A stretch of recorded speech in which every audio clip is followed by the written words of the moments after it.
subscribe. Tariq Radio. Like and subscribe.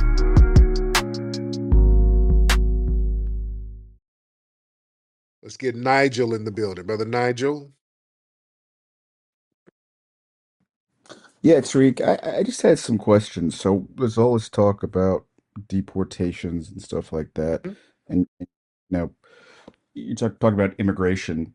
Do you think that, do you want to basically forego any kind of immigration from Africa to the United States at all? Like, do you just want that to stop? I mean, no, people can come. I mean, we shouldn't just be flooded. We shouldn't be flooded, and all of our resources are given to kind of prop people up over here because some of those resources they need to go to the people here. We got a lot of people here who could use some of those resources. Unfortunately, when we have a lot of immigration, a lot of our tax dollars are going to house people, feed people, um, to give them medical care. So before we do all that, we need to just zip it up for a minute and let's get everybody straight here. That's where I am now.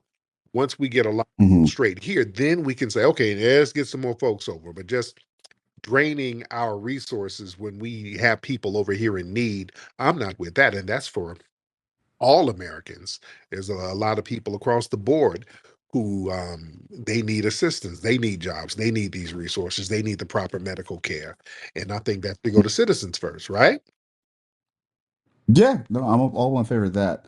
And I guess my second question would be, there's all this talk about like Mexicans, brown people, non-black people who took advantage or the beneficiary of kind of the civil rights movement, and do you feel like they didn't support you? But there's a long history of that kind of cooperation, collaboration. You mentioned, I don't know what the name, remember the name of the organization was, the Latino Like organization. LULAC, yeah. Yeah, yeah. That you clearly you don't feel like it was enough. Like, what do you think the sufficient level of support should be? But not enough. They didn't do shit. What do you mean enough? What did LULAC do? LULAC, not only did they not do nothing, they famously told us what they weren't going to do for us. The presidents of LULAC back in the 50s and 60s, they famously said, hey, the Negro problem ain't our problem. Let them fight their own fights. They were vocally against us, actually. So, yeah, forget about doing a little. They didn't do shit. Huh? Stuff like, well, there are Jewish activists who helped with the civil rights movement and so on. And so you have felt like the Palestinians want black people on their side because they feel like they're indigenous, but Jewish advocacy groups want black people on their side because they feel like they're indigenous to Israel. But Malcolm X was like very famously on the side of Palestinians. And so I think I, again, I don't even know what support would look But like. here's the thing with that, though. See, you can't point to one a group of one of some of the activists and then ignore the other ones. Like again, you had a couple of Hispanics in the 60s who were cool. You had a couple, but for the most part, those Latin American organizations were not really rocking with us like that. Now you had a couple of Puerto Rican cats who were cool. Even with the Jewish thing, yeah, you had some Jewish people that were connected with the civil rights movement, but you also had some Jewish people who were anti-black, who were part of the reasons why we needed civil rights. You had the Levitt brothers who created the Levitt towns, um, which were some of the first suburbs, and they were infamously anti-black. They didn't let black people move into those suburbs. I think they damn near went to to the Supreme Court to make sure black folks didn't get into those suburbs. Y'all Google the Levitt brothers. One of them was on Time Magazine, the Man of the Year. You had many of those stores, like the Woolworths and all of those stores that were discriminating against black people in the 60s. Many of those were Jewish-owned stores. Uh, Mhm. you had people like the Dan Burrows of the world, who he was in the American Nazi Party, but he was Jewish. You know what I'm saying? So you had that too. Like there's a passage from like Baldwin somewhere where like all the people who ran the stores in the ghettos back then were Jewish, basically. All the landlords were Jewish. And so he has like this complicated relationship with them. because he can recognize that the victims of anti-Semitism, but they also propagated discrimination. And so I guess you have to balance that with all the like a lot of the freedom writers and folks like that were actually Jewish. So I'm still curious though, like what should like if you had your druthers and you could do had all the heads of like Latino, Asian, Jewish organizations, and you're like, this is what you need to do to get the total support of just foundational Black Right. Americans. What would you like? What they would do, this is what if they want our support, if everybody wants our support, they should all get together and say, hey, we're going to make sure that foundational Black Americans get the reparations they deserve without them leeching off of it. Because the thing is, anything that we get, it's a catalyst for all of these other groups to leech off of it. Like affirmative action was supposed to be a corrective program for foundational Black Americans. And then they threw in the word minority, and then everybody was able to benefit off of affirmative action. Even with the DEI programs, those were some things that were supposed to be for us based on the whole Black Lives Matter thing and all of the Black people being harmed down here unjustly. So they said, hey, we need diversity, equity, inclusion. And then that turned out to be a bunch of white LGBT stuff. White Hispanics, Asians, all these other groups, they are the DEI hires. It's not Black people. We do not get nothing from that DEI nonsense. That's why we're not tripping about it being thrown out. So we need everybody to get on board to say we're going to make sure that foundational Black Americans get the reparations that are owed to them because it's long overdue. They do that, they got my support. I'll be right out here, hey, stop that deportation. So yeah, that's what they need to do, right? Yeah, no, I was just curious, and I guess I'm maybe I'm hogging the time, but I'm gonna ask anyways. So you mentioned that a lot of the folks that I guess the white community or non-black people look or think of as the leaders of the black community, like Jesse Jackson or Al Sharpton, and they're, I mean, what, they're in their 70s now, I think. Right. So they've been forever. You said that they don't have the support that they think they have or that a lot of people have. Does that support come to you, you think, or are they just sort of those people are just burned out on black identity politics of whatever the I don't now I don't quite understand the question. You say, does the support come to me? I don't know what that means. Yeah, so you said that Jesse Jackson, he doesn't have the kind of support of the community at one point in the space. Do you remember that? No, well, I didn't say Jesse. I said Sharpton and Sharpton. Roland Martin, people like that. Yeah. Yeah. So if they're maybe they're a puppet or figurehead or they just don't have as much support as they would like people to think, does that support, do they think, you think those people support you? Or I'm just curious where you think that kind of wherever black people think of as their community leaders are, if they're not those Oh, people, who are they? okay, I see that. Okay, yeah. So right now there's a new paradigm shift now because we're getting out of the follow the person as a leader business. That's not working.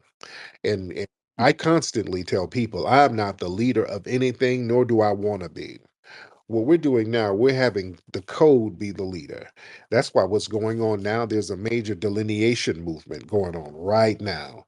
And it's leaderless. There's no leader. We're just looking at logic as being the leader. We're looking at codification being the leader. We're looking at programs being the leader. So everybody's just getting on the same page logically about what we need. We don't need a person kind of saying, hey, I'm going to do this and everybody follow me here. Because what happens is that all the person's just going to get targeted. That's it. They target leaders. They're going to either kill them or co-opt them. Al Sharpton, nobody's really looked at him as a leader of Black society. That's something that white society prop up and say, hey, he's the leader here, he's the leader there. He's a Democrat. Basically, his job is to do the bidding of the Democrats and to be a buffer and a liaison from the Democrats to Black society. So he's propped up by the Democrat leadership. So we know that the community is aware of that. So that's why there's a major grassroots movement right now that's leaderless. Logic is the leader, and our lineage is the leader, because that's another thing. We're getting codified about our lineage. And this is why we get a lot of stuff done, because everybody's on the same page for what's in the best interest of the lineage. So that's working for us right now. And that's way nobody's going to be targeted. So if somebody's getting targeted, that's not going to bust up the momentum of what's going on because there is no leader. Usually, like in the 60s, you put a leader out there, the leader gets shot up, and then the whole movement goes to hell. So we're not doing that one man leadership game. Right now, logic and codification is the leadership. That makes sense? Sort of. I mean, is there a political program that accompanies that, or is it consciousness raising, or what's the outcome? What's the end I mean, goal? there can be a political program. I mean, the only thing we're doing right now is we're demanding reparations. The program is reparations, and we want that to happen by any means. So yeah, there's a lot of us on the reparations kick. In this last election, we kept telling them if they don't give us reparations, we're going to make sure that the Democrats crash and burn. They didn't give reparations, we made them crash and burn. So that's the political program. If you don't give us what we want, your party ain't gonna get the support of this large voting bloc that's very powerful. You see? Hmm. Yeah. No, it's interesting. I just wanted to ask those Yes, questions. sir. Hey man, thank you so much, Nigel. I appreciate you. Hmm. All right. Yeah, man. The code is the leadership. The code is the leadership, ladies and gentlemen. That's why there's a reason why people always trying to assign leadership to us. Tariq Nasheed is the leader. I ain't the leader. of Nothing. I am not the leader of anything because we don't need no leader. The codification of our needs, that's the leadership right there. Our lineage, that's the leadership. We're being led by logic and lineage. And when you understand and appreciate your lineage and who you are, instinctively, you're going to do what's best for you and your lineage. Instinctively. You understand? That's why they know this. This is why they always infuse us with tethers who dissipate our energy and start talking against our best interest as a lineage. Because a lot of people get in our mix who are not of our lineage. That's why when we start talking about reparations and tangibles, all of a sudden they find the blackest person they can to put right up under us talking about we don't need nothing. Man, we don't need no reparations. We need to pull ourselves up and leave these white people alone. We don't need this. And then we look in the background of this person talking about what we don't need. It's some damn East African. We find out it's some person who ain't even qualified to get reparations. Yeah. So yeah, we start looking at that and then we start delegitimizing these people. That's the great thing about delineation. We start seeing where people are from and why they are coming in our mix, trying to dissipate the energy, and then we delegitimize them. So when they come around, we already know what their get down is. In the heart of nature, we find our true strength, a connection to our roots, to the land, to each other. Introducing Rootwork deodorant, infused with the potent power of High John the Conqueror root.